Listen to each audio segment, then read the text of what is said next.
Hello friends, स्वागत है हमारे यूट्यूब चैनल अंश स्टडी गुरु में। दोस्तों एक बार फिर मैं स्वागत करता हूं आप सभी का अपने चैनल अंश स्टडी गुरु में। दोस्तों जैसे कि मैं आपको बता दूं कि डीआरडीओ में ढेर सारी वैकेंसी आई हुई है आईटीआई स्टूडेंट के लिए और बीटेक स्टूडेंट के लिए। जो स्टूडेंट अगर अप्रेंटिसशिप करना चाहते हैं या अप्रेंटिसशिप के इच्छुक है तो वो इस फॉर्म को जरूर से जरूर भरें। दोस्तों सबसे पहले मैं आपको कुछ इंपॉर्टेंट डेट्स के बारे में बताऊंगा और सारा स्टेप बाय स्टेप समझाऊंगा कि इस अप्रेंटिसशिप फॉर्म सबमिट करने के लिए आपको क्या क्या डॉक्यूमेंट जरूरी है। और दोस्तों मैं इस वीडियो में आपको यही बताऊंगा कि आपको अगर फॉर्म सबमिट करना चाहते हैं, डीआरडीओ की वैकेंसी को फॉर्म सबमिट करना चाहते हैं तो आप क्या क्या फॉर्म का प्रोसीजर है, कैसे आपको फॉर्म को ऑनलाइन करना है, कब इसका लास्ट डेट है, इसकी एज कितनी होनी चाहिए, इसकी फीस कितनी है, सारा डिटेल्स आपको इस वीडियो में देने वाला हूं। अगर किसी भी प्रकार की दिक्कत होगा तो और कमेंट के माध्यम से आप पूछ लीजिएगा। तो आइए सबसे पहले मैं आपको बता देता हूं इंपॉर्टेंट डेट के बारे में। तो दोस्तों उससे पहले मैं आपको एक चीज़ बता दूं कि अगर चैनल पर नए हैं तो सब्सक्राइब कर लीजिए, उसके साथ ही में बेल आइकन प्रेस कर दीजिए जिससे नेक्स्ट वीडियो की नोटिफिकेशन आपको मिलती रहे। तो सबसे पहले मैं इंपॉर्टेंट डेट्स के बारे में बात करता हूँ। जैसा कि आप देख रहे हैं स्क्रीन पर लिखा हुआ है इंपॉर्टेंट डेट, इसमें ABCDEF दिया हुआ है। तो दोस्तों इसमें क्या लिखा है चलिए पढ़ के बताता हूँ। Last date of submission of online application form duly completed in the all respect, यानी कि आप 29 जनवरी तक इस फॉर्म को भर सकते हैं। 29 जनवरी, जी हाँ साथियों आप सही सुन रहे हैं, 29 जनवरी तक आप इस फॉर्म को भर सकते हैं। उसके बाद क्या लिखा हुआ है, publishing of first list and the short listed and candidate for interview and written test in DRDO website, यानी कि आपका जो इंटरव्यू होगा और या रिटर्न टेस्ट होगा वो डीआरडीओ की वेबसाइट पर उपलब्ध कर दी जाएगी। 12 फरवरी को आपको डीआरडीओ का रिटर्न टेस्ट के बारे में बता दी जाएगी, जानकारी दी जाएगी। उसके बाद यहाँ सी नंबर में दिया हुआ है accepting by candidate to join GTRES apprenticeship training, यानी कि 21 फरवरी आपको 21 फरवरी को ज्वाइन भी कर लेंगे। जो इस जिन कैंडिडेट को एक्सेप्ट कर लिया जाएगा, जिन कैंडिडेट को अप्रेंटिसशिप के लिए हो जाएगा, उनका कंफर्म हो जाएगा, उन्हें 21 फरवरी को इन्फॉर्मेशन मिल जाएगी। यहाँ लिखा हुआ है interaction with the short list candidate who have submitted absent to join to as per C above, यानी कि 24 फरवरी को अवार्ड, यानी कि 24 फरवरी को आपको पता चल जाएगा। ठीक है, उसके बाद लिखा है problem date the declaration the finally selected candidate, यानी कि अगर किसी भी प्रकार की दिक्कत होता है, नहीं हो पाता है, आपके पास कोई इन्फॉर्मेशन नहीं मिल पाती है तो ई में लिखा हुआ है कि आपको डीआरडीओ की वेबसाइट के माध्यम से और जीटीआर की नोटिस बोर्ड से या फिर आपको ईमेल के माध्यम से 1 मार्च तक आपको यहाँ कंफर्म कर लिया जाएगा या आपको जानकारी दी जाएगी आप सिलेक्ट हो चुके हैं। ठीक है, उसके बाद तो दोस्तों बहुत सी ऐसी चीज़ें हैं जिसके बारे में आपको जानकारी लेना बहुत ही ज़रूरी है। ये तो आपके लिए इंपॉर्टेंट था कि आप 29 जनवरी तक इस फॉर्म को भर सकते हैं। तो दोस्तों सबसे पहले मैं आपको बता दूं, एकदम ऊपर आते हैं, एकदम ऊपर में लिखा हुआ क्या लिखा हुआ है ये देख लेते हैं। अच्छा अनुसंधान तथा विकास संगठन, यानी कि defence research and development organisation, ये डीआरडीओ का फुल फॉर्म है। इस डेट को हमारी ये नोटिस आई है दोस्तों, वहाँ से कि आप देख रहे होंगे यह डेट 5 जनवरी को पब्लिश किया गया है। For filling online application please visit your organisation, यानी कि आप इस जो लिखा हुआ है, जो ये लिंक दिया हुआ है, इस पे आप विजिट कर सकते हैं rac.gov.in पर। यह डीआरडीओ की वेबसाइट है या फिर आप डीआरडीओ की वेबसाइट पर विजिट कर सकते हैं, यानी कि ये 2 वेबसाइटें आपको दी गई हैं। आप किसी भी वेबसाइट पर जाकर आप फॉर्म को फिल कर सकते हैं, फॉर्म को सबमिट कर सकते हैं। तो दोस्तों उसके और भी रिलेटेड क्या लिखे हुए हैं सारा डिटेल्स आप देख लीजिए। यहाँ दोस्तों आप टेबल 1 देख रहे हैं, टेबल 1 में लिखा है graduate apprenticeship training BE and BTech. ठीक है, अब इसमें क्या डिसिप्लिन, टोटल वैकेंसीज कितना है, एज कितना होना चाहिए और आपके पास मिनिमम क्वालिफिकेशन क्या होनी चाहिए, ये चीज़ जान लीजिए। जैसे कि पहले नंबर में दिया है mechanical production industrial production engineering, यह टोटल वैकेंसी नंबर 30 वैकेंसी है। मिनिमम 18 साल आपका कंप्लीट होना चाहिए। ठीक है, उसके बाद इसमें मैक्सिमम जो क्वालिफिकेशन और मैक्सिमम डिग्री जो है वो लिखा है डिग्री इन द इंजीनियरिंग और technology generated by A the shortage university by an institution employed award such degree by the act और परलियंट। ठीक है, उसके बाद एरोस्पेस इंजीनियरिंग के लिए जो वैकेंसी है उसमें 15 नंबर है। ये कैटेगरी जो है ये 27 साल तक, 18 से 27 साल तक भर सकते हैं और ओबीसी 30 साल तक भर सकते हैं, एसटी 32 साल तक और पीडब्ल्यूडी 37 साल तक भर सकते हैं। ठीक है, 18 से 37 साल की उम्र तक भर सकते हैं। अब यहाँ लिखा हुआ है इलेक्ट्रिकल एंड इलेक्ट्रॉनिक्स एंड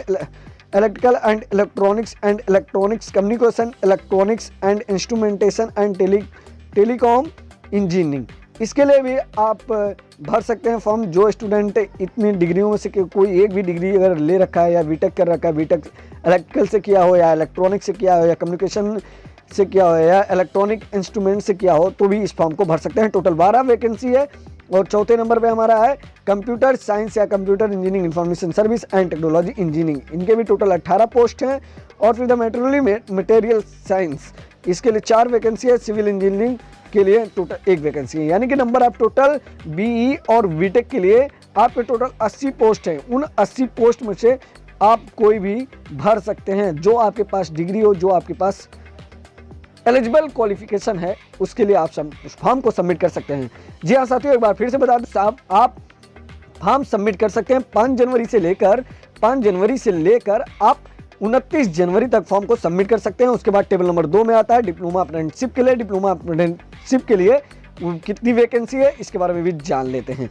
तो दोस्तों, जैसे कि यहाँ देख रहे हैं, मैकेनिकल और प्रोडक्शन टूल्स एंड डिजिटल के लिए 15 पोस्ट है। और electrical and electronics, electronic communication या इलेक्ट्रॉनिक्स इंस्ट्रूमेंटेशन के लिए 10 पोस्ट है। और कंप्यूटर साइंस के लिए 5 पोस्ट है। यह 18 से 27 और ओबीसी 30 साल और एसटी एससी 32 और पीडब्ल्यूडी 37, यानी कि सेम प्रोसेस वही है। और जो मिनिमम क्वालिफिकेशन होना चाहिए ऑलरेडी आपको पता ही है। आईटीआई अप्रेंटिसशिप ट्रेनिंग के लिए अब मैं डीआरडीओ की बात करूं अगर, तो आईटीआई अगर आप कर चुके हैं, आप भी अप्रेंटिसशिप करना चाहते हैं, तो कितने पोस्ट है इसके बारे में भी आपको मैं बता देता हूं, सारा डिटेल्स आपको समझा देता हूं। तो जैसा कि आप देख रहे हैं, लिखा हुआ trade machinist, fitter, turner, electrician, welder, sheet metal worker, computer operator and programming assistant, COPA, ठीक है। और उसके बाद हेल्थ सेफ्टी एंड इन्वायरमेंट, ये इतने आपको ट्रेड दिए गए हैं। इन ट्रेड में से आपके पास जो एलिजिबल हैं वो इस फॉर्म को जरूर से जरूर भरें। ये मैकेनिस्ट का आपका टोटल 5 पोस्ट है, फिटर का भी 8 पोस्ट है, टूनर का 5 पोस्ट है और इलेक्ट्रीशियन का 4 पोस्ट है, वेल्डर का 2 पोस्ट है और सीट मेटल वर्कर का 2 पोस्ट है, computer operator and programming assistant का 12 पोस्ट है और हेल्थ सेफ्टी एंड इन्वायरमेंट के लिए 2 पोस्ट हैं। टोटल 40 पोस्ट हैं। और आपका जो एज होना चाहिए, एज आप 5/1/2021 तक आपको 18 साल, मिनिमम 18 साल और मैक्सिमम आपका जो यूनिवर्सल होना चाहिए वो 27 और ओबीसी के लिए 30, एससी एसटी के लिए 32 और पीडब्ल्यूडी के लिए 37। अब मिनिमम क्वालिफिकेशन की बात की जाए तो मिनिमम क्वालिफिकेशन आपका होना चाहिए a certificate in the vocational course involving in the 2 year of study after the completion for the secondary stage in the school education recognised by the All India counselling technical education. और B में दिया हुआ है यह, यानी कि आपके पास ITI की सर्टिफिकेट हो, 2 साल का आपके पास होना चाहिए सर्टिफिकेट आईटीआई का, किसी भी ट्रेड से। जितने ट्रेड आपको दिखाए गए हैं उन ट्रेड में से अगर कोई भी आपके पास सर्टिफिकेट अवेलेबल है तो आप इस फॉर्म को जरूर से जरूर सबमिट कर सकते हैं। दोस्तों, और भी कुछ इंपॉर्टेंट चीज़ दिया हुआ है, जैसा कि आप देख सकते हैं। जो चीज़ इंपॉर्टेंट लगेगा उसी चीज़ के बारे में मैं बात करने वाला हूँ। दोस्तों, एक बार फिर से देख लीजिएगा, बहुत ही इंपॉर्टेंट चीज़ है ये। चौथे नंबर पे लिखा हुआ क्या कि for B BTech diploma apprenticeship training candidate who is the high post in the year 2018-19-20 are only eligible for apply. जो बीटेक 2018-19 या डिप्लोमा जो 2018-19 और 20 के लिए जो हैं अप्लाई कर सकते वही एलिजिबल हैं। और candidate who have passed the qualified the exam yearly in the 2018 not eligible, यानी कि जो क्वालिफाई किए हैं 2018 में पास आउट हुए हैं वो लोग इस फॉर्म को नहीं भर सकते हैं। This is the most important topic, ठीक है। अब उसके बाद 5वें नंबर पर लिखा गया कैंडिडेट विथ हायर क्वालिफिकेशन आज नॉट एलिजिबल टू अप्लाई, यानी कि जिसके पास इससे भी हाई एलिजिबिलिटी है, क्वालिफिकेशन है, डिग्री है, वो इस फॉर्म को नहीं अप्लाई कर सकते हैं, ठीक है। उसके बाद यहाँ और भी चीज़ें दी हुई है। OBC certificate whose validity has expired will not object to granted consents। फिर क्या लिखा है 7वें नंबर में, candidate must have the completed ITI from NCVT या एससीवीटी, यानी कि आपने अगर आईटीआई कंप्लीट किया है किससे, एनसीवीटी या एससीवीटी से, तो भी आप इस फॉर्म को भर सकते हैं। लेकिन उसके लिए जो प्रोसीजर है उसके बारे में भी जान लीजिए।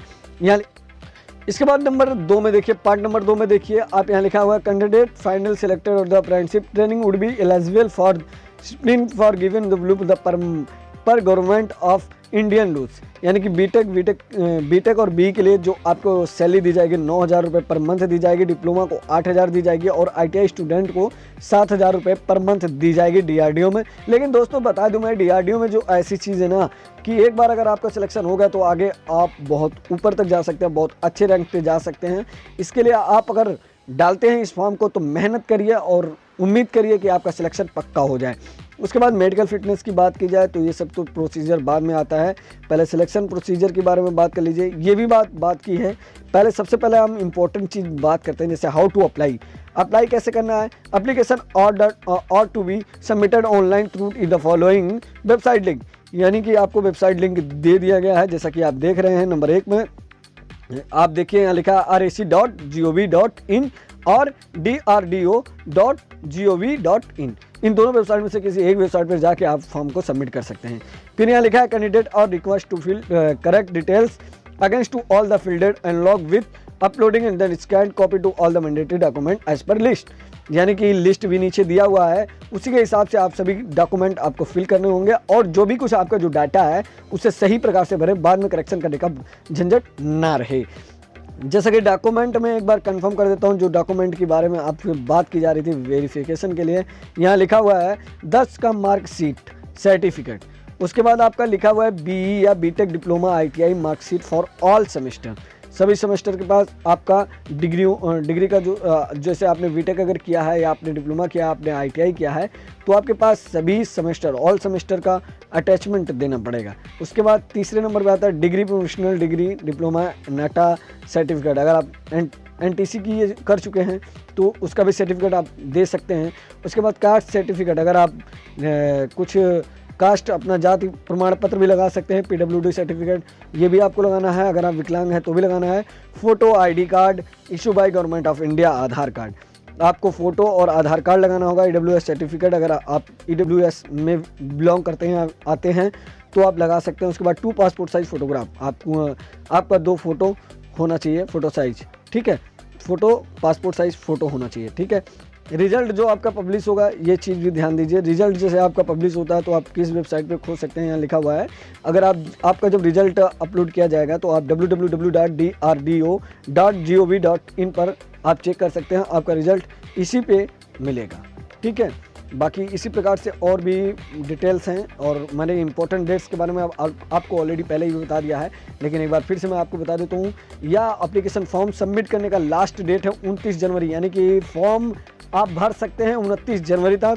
और आपका जो कैंडिडेट का जो इंटरव्यू और रिटन टेस्ट एग्ज़ाम होगा वो 12 फरवरी तक आपको कंफर्मेशन कर दिया जाएगा, 12 फरवरी के पहले, कि आपका एग्ज़ाम कब कराया जाएगा। और भी डिटेल्स है, लेकिन वो सब डिटेल्स आपको बाद में जानना जरूरी है, उससे पहले आप इस फॉर्म को सबमिट करिए। अगर किसी भी प्रकार की दिक्कत होती है कमेंट के माध्यम से जरूर पूछे। धन्यवाद दोस्तों, फिर मिलेंगे अपने नेक्स्ट वीडियो में, तब तक के लिए अलविदा, ओके, ऑल द बेस्ट, जय हिंद जय भारत, जहाँ मेरे मस्त रहे, स्वस्थ रहे, व्यस्त रहे, धन्यवाद।